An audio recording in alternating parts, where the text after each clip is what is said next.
These are Okay. very old and I don't know, pretty well worn. Okay, just to demonstrate that there was a lot of hard work associated with it.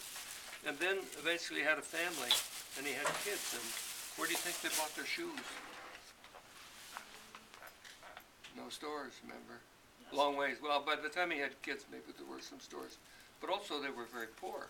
So what they did was they took a piece of wood and carved the shape of a kid's foot, you see? If you take your boot off, you'd just about like that.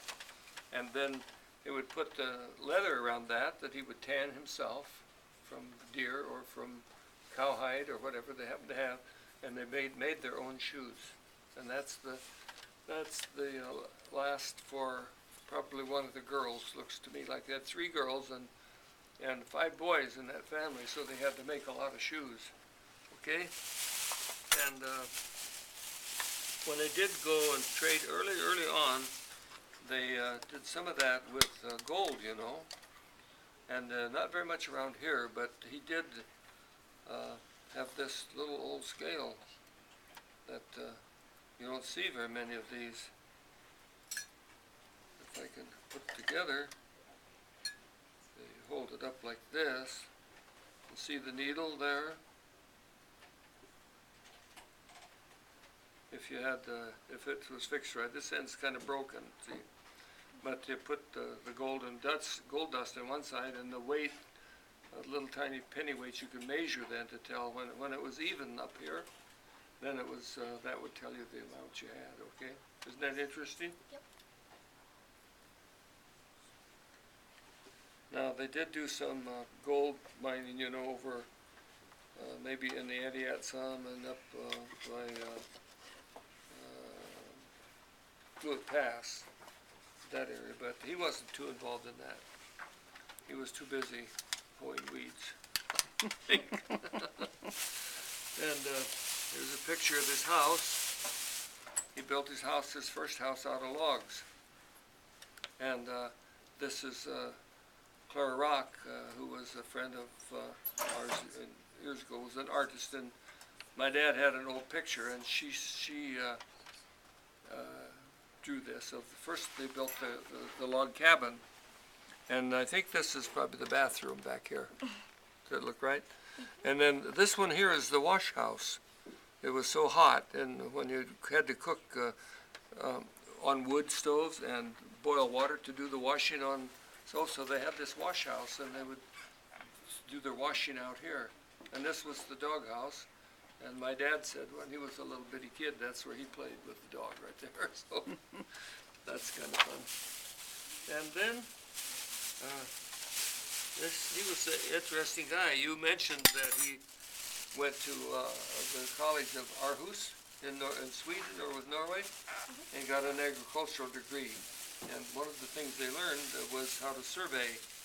And so that's what this other stuff's about. This happens to be his inkwell, and he did a lot of, you know, they had either a quill pen, like made out of a goose feather, or maybe they had metal points in those days. I'm not so sure, but anyway, that's a very old inkwell. And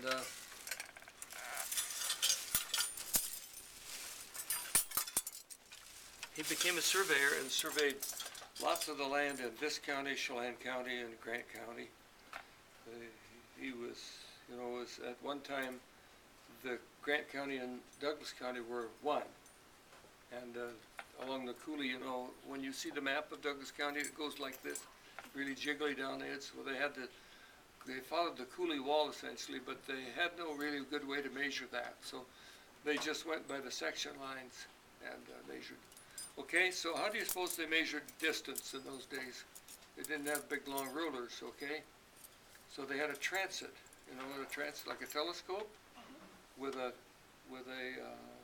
needle with a compass, and that's in the museum. If you look in the big box there, the ladies at the museum can show that to you.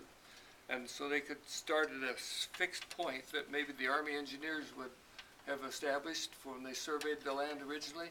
They had to start someplace, right?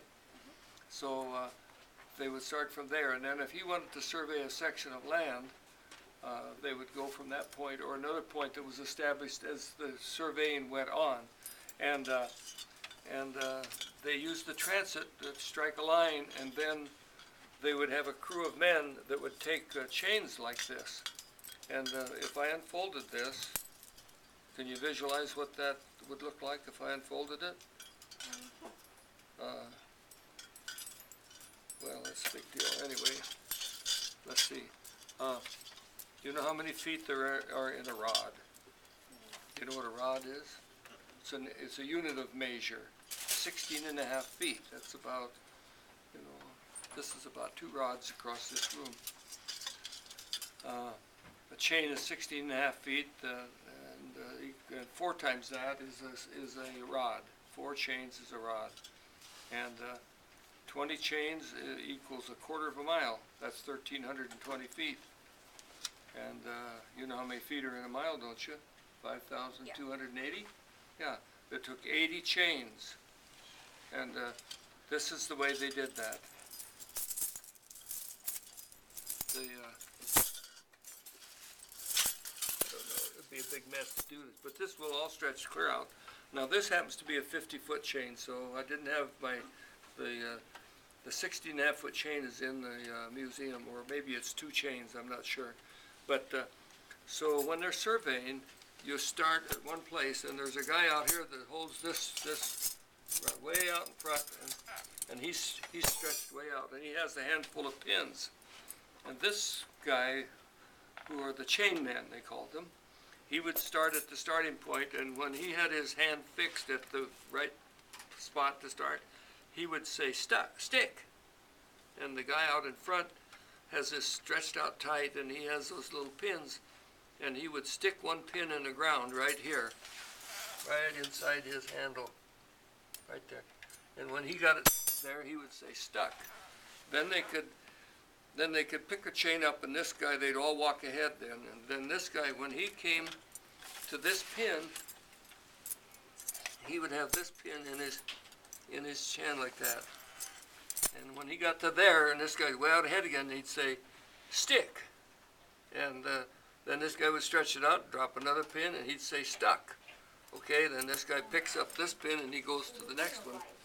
And eventually, they would have carrying with them a fixed number of these. I didn't bring them all, but like if you wanted, if you were using a 16.5-foot chain, you'd have to have 80 of those to make a mile, right? So it's a lot to carry. So the chains were bigger. This happens to be 50 feet, which was used for a different purpose, not to measure in rods, but to measure in actually in feet. So do you understand how they measured distance then?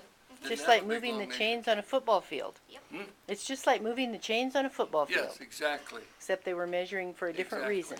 Exactly. And they put their pin down, and when they put the first one down, it's like saying stick and stuck. They should teach those guys to do that, shouldn't they? They should. That'd be hilarious. So that was how they measured out their homestead. Yes. How much their 160 acres. Yeah. And so there are Wow. markers all over this country. That would take a while. Like they'd use an old plowshare, or they'd scratch a mark in a rock, and they're all over this country. You know, like out at the fairgrounds, right where you turn into the airport or to the Barnes's place.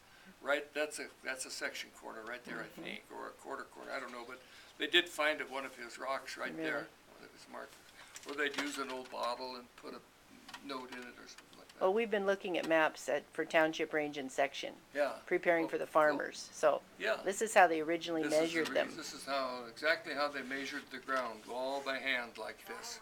Imagine walking all over Douglas County doing that. And they traveled by horseback. If they had to go from here over to Quincy or someplace else to do a job, they'd go by horseback, carry all their stuff on a pack horse. And they had to camp too. They had a little tent and so forth, so they camped, made their own food, and it was hard times. Hard times. So those are the artifacts I brought. I thought, something to tell you about the work involved and some of the things they did, that